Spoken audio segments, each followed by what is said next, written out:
कभी इस कंपनी की कीमत थी 22 अरब डॉलर, भारत की सबसे बड़ी और सबसे कीमती स्टार्टअप। और आज इसका फाउंडर जेल की सजा का सामना कर रहा है। ये कहानी है बायजूस की, एक ट्यूशन टीचर के सपने से शुरू होकर दुनिया की सबसे बड़ी एडटेक कंपनियों में शुमार होने तक, और फिर एक ऐसे पतन तक जिसने पूरी इंडियन स्टार्टअप इंडस्ट्री को हिला दिया। कोविड लॉकडाउन के दौरान जब स्कूल बंद थे, ऑनलाइन एजुकेशन की डिमांड आसमान छू रही थी, और इसी लहर पर सवार होकर बायजूस की वैल्यूएशन पहुंच गई 22 अरब डॉलर तक। दुनिया भर के बड़े इन्वेस्टर्स कंपनी में पैसा लगाने के लिए लाइन में खड़े थे। लेकिन जैसे ही महामारी खत्म हुई, स्कूल फिर से खुले और ऑनलाइन एजुकेशन की डिमांड तेजी से गिरने लगी। कंपनी के अंदर छंटनियां शुरू हो गईं, और यहीं से शुरू हुई असली मुसीबत।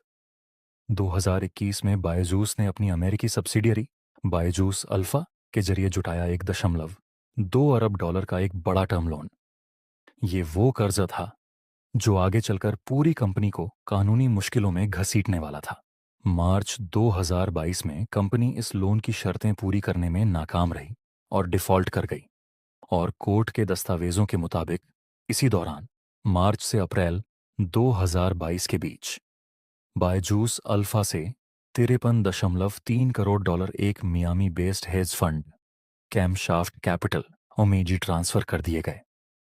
लेंडर्स का आरोप था कि ये पैसा घुमा फिराकर आखिरकार फाउंडर से जुड़ी संस्थाओं तक पहुंचाया गया।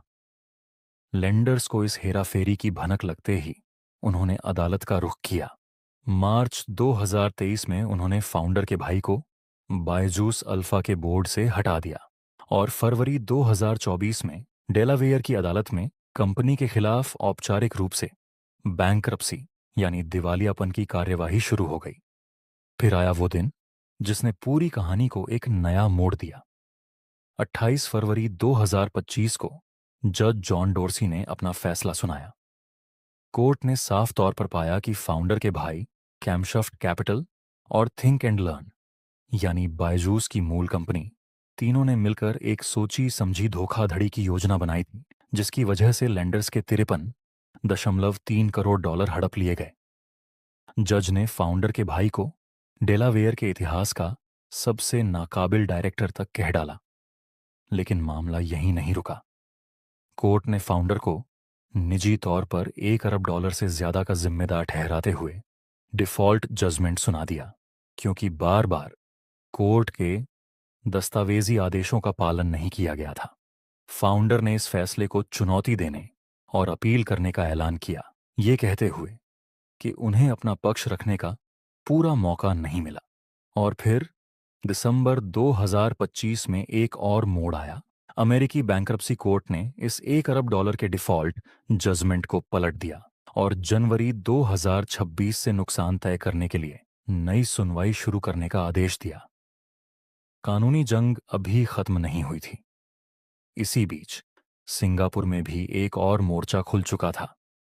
कतर इन्वेस्टमेंट अथॉरिटी की एक सब्सिडियरी ने वहां की अदालत में केस दायर किया था, जो जुड़ा था एसेट्स से जुड़े खुलासों के विवाद से, और जो अप्रैल 2024 से लंबित था। 27 मई 2026 को सिंगापुर हाई कोर्ट ने फाउंडर को कोर्ट की अवमानना यानी कंटेम्प्ट के आरोप में 6 महीने की जेल की सजा सुना दी। साथ ही उन्हें 90,000 सिंगापुर डॉलर हर्जाना भरने और अपने एसेट्स से जुड़े दस्तावेज जमा करने का आदेश भी दिया गया।